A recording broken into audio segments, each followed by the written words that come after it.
اور میں بار بار اپنی ویڈیوز میں کہتا ہوں کہ میرا اپنے آپ سے بھی اعلان برات ہے. اگر میں نے کوئی بات بتائی اور حدیث میں اس سے مختلف الفاظ تھے کچھ، بس آپ حدیث کو فالو کریں. میں نے حدیث ڈسپلے اس لیے کروائی ہے کہ آپ اسے فالو کر لیں. تو جب کوئی شخص اپنے آپ سے اعلان برات کر رہا ہے، احادیث ڈسپلے کروا کے، قرآن کی آیات کے نمبرز ڈسپلے کر کے، وہ نیچے ڈسپلے کروا کے، تو اس سے تو کوئی گلا شکوہ ہونا ہی نہیں چاہیے. گلا شکوہ تو ان لوگوں کے ساتھ ہے کہ جنہوں نے سواریاں سوار کی مکے اور مدینے کا نام لے کر اور پھینکی جا کے اجمیر میں، بغداد میں، دیوبند میں اور بریلی میں. اللہ اور اس کے رسول صلی اللہ علیہ وآلہ وسلم کے نام کے اوپر چندے اکٹھے کیے اور اپنی توندیں بڑھائی. ان سے آپ گیلا شکوہ کریں، میرے سے کیا لینا دینا؟ نہ میری کوئی چندہ بک، نہ کوئی مدرسہ، نہ کوئی مسجد، نہ کوئی اس طرح کی لیگیسی چھوڑی ہے کہ میرے بعد آنے والے لوگ اس میں سے کچھ کماتے رہیں گے. ایسی کوئی چیز نہیں ہے. اور میں نے اس سسٹم کے بعد نہ تو کوئی پولیٹیکل جماعت بنائی کہ میں پرائم منسٹر بن جاؤں. میں نے اس سسٹم سے سوائے اپنی لائف کو ونریبل کرنے کے اور ایک مشکل زندگی کا انتخاب کرنے کے، میں نے دنیا میں اور کچھ بھی اس سے حاصل نہیں کیا. اپنی جیب سے ہی لگا رہے ہیں. لہٰذا جو لوگ یہ کہتے ہیں کہ انجینئر صاحب کو اس میں سے نکالنا چاہ رہے ہیں، تو میں نے ان کو چیلنج دیا ہے کہ آپ پوری اسلامک ہسٹری میں پھر میری طرح کی کوئی مثال بتائیں کہ ہاں آپ سے پہلے بھی ایک بندہ آیا تھا، وہ اس طرح کا سارا کام ڈال کے گیا اور اینڈ پہ اس نے یہ کیا تھا.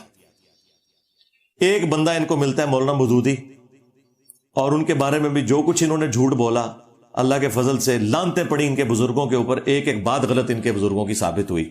کہتے تھے یہ مہدی ہونے کا دعویٰ کرے گا، یہ نبی ہونے کا دعویٰ کرے گا. آج مودودی صاحب کو فوت ہوئے آلموسٹ 44 سال گزر چکے ہیں، 4 دہائیاں گزر چکی ہیں. کسی ان کے بزرگ یا ان کے ماننے والوں نے جا کے قبر پہ ان سے معافی نہیں مانگی کہ تمہارے اوپر ہم جھوٹے الزام لگاتے رہے. ایسی لعنت پڑی ہے ایک اللہ کے ولی کے ساتھ دشمنی کرنے کے سبب. ان کے دلوں پہ مور لگ گئی ہے. توبہ کی توفیق تب ملتی ہے جب مور اللہ تعالیٰ اٹھا لے، تو وہ مور تو نہیں اٹھنی، وہ اللہ ہی اٹھا سکتا ہے. تو یہ جو لعنت انہوں نے کمائی وہ ان کی قبر تک ان کے ساتھ جانی ہے. میرے ساتھ بھی جو کچھ کر رہے ہیں مجھے تو اس سے کوئی فرق نہیں پڑنا. میں تو رسول اللہ کے قدموں میں پہنچ جاؤں گا انشاءاللہ صلی اللہ علیہ وآلہ وسلم. لیکن جو ان کے ساتھ اللہ نے میرے ذریعے کروانا تھا وہ تو کروا دیا. ہاں جی، فرقوں کی دکانیں بند، the damage has been done.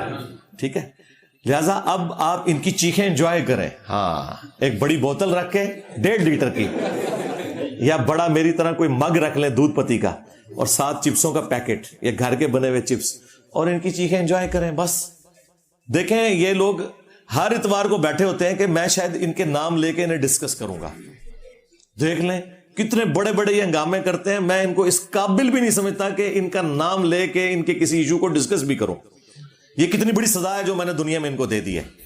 ہر اتوار بےچارے بیٹھے ہوتے ہیں. ہمارے وہ ایجنسیوں کے لوگ بھی بےچارے یہاں ریکارڈنگ کرنے آئے ہوتے ہیں کہ شاید انجینئر صاحب کچھ بولیں گے. انجینئر صاحب کیوں بولیں؟ انجینئر صاحب تو ان کے بڑوں کو کچھ نہیں سمجھتے ہیں، یہ تو شاہی کوئی نہیں. ٹھیک ہے نا. تو اللہ کے فضل سے ہمارے ایک نعرے نے ان کے اگلے پچھلے سارے دفنا دیے ہیں کہ میرے نبی سا ہے ہی کوئی نہیں، تیرے بابے تھے شے ہی کوئی نہیں. ٹھیک ہے. اچھا، یہ ساری کی ساری باتیں میں اپنے لیے بھی بیان کر رہا ہوں. اگر میں کوئی بات قرآن و سنت کے مطابق کروں آپ لے لیں، اور اگر میں قرآن و سنت کے مطابق کوئی بات نہ کروں تو آپ چھوڑ دیں. لیکن اس کی بنیاد کے اوپر آدھے میرے کلپ کاٹ کے مجھے گستاخ رسول ڈکلیئر کرنا، گستاخ صحابہ کہنا، گستاخ اہل بیت کہنا، گستاخ اولیاء کہنا، بجائے علمی اختلاف کرنے کے. اور خود یہ فرقے ایک دوسرے کو کافر کہتے ہیں. اس کے باوجود آپ دیکھ رہے ہیں کہ آپ نے اپنی زندگی میں وہ اتحاد امت دیکھا ہے کہ جو شاید آنے والی نسلوں میں بھی ممکن نہ ہوتا، کہ اہل حدیث جو ہیں وہ بریلویوں کو سپورٹ کر رہے ہیں میرے خلاف. اور کیا چاہیے آپ کو؟ حالانکہ وہ یہ مانتے ہیں کہ انجینئر صاحب کی توحید جو ہے وہ بریلویوں سے کیا اہل حدیث سے بھی بہتر ہے. اور پہلے وہ کہتے تھے کہ توحید اصل چیز ہے، لیکن اب انہوں نے کہا نہیں، ماموں اصل چیز ہے. ہاں، تو اللہ دے بندے ہو، پوری امت دا بیڑا غرق بھی ماموں دا دفاع کردے ہویا، تو تسی بھی اپنا پورا فرقہ ڈبو لے آ جائے ماموں پیچھے. پھر بھی تسی جسٹیفائی نہیں کر سکتے ان کی غلط ایکٹیویٹیز کو. تو اس طریقے سے بریلوی اہل حدیث کو سپورٹ کریں گے جنہیں وہ سورہ سور کہتے ہیں، جن کو اعلیٰ حضرت نے مرتد اور کافر اور واجب القتل ڈکلیئر کیا ہوا ہے. دیوبند کو اور اہل حدیث کو اور قادیانیوں کے ساتھ انہیں شمار کیا ہوا ہے احکام شریعت کے اندر. اور ملفوظات اعلی حضرت میں انہوں نے لکھا یہ کفار ہیں، ان کی مسجدیں گھر کی مثل ہیں. کفار کا لفظ استعمال کیا وہابیوں کے لیے، ٹریٹ کافر کا. اور آج اکٹھے ہوئے میں تو بہت اچھی بات ہے، اتحاد امت کیا ہے. میں یہ کہتا ہوں الحمدللہ ان کے علماء نے میرے خلاف اتحاد امت کر لیا ہے.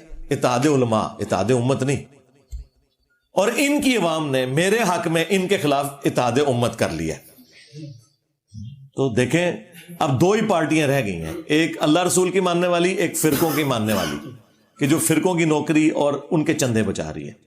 تو اللہ کا شکر ہے کہ جو ایک ہماری ریکوائرمنٹ تھی کہ ہم ان کے اصلی چہرے آپ کے سامنے رکھتے ہیں، وہ ہم نے رکھ دیے ہیں اللہ کے فضل سے. صلو علی محمد وعلی محمد، اللہم صلی علی محمد وعلی آل محمد واصحاب محمد وازواج محمد اجمعین الی یوم الدین.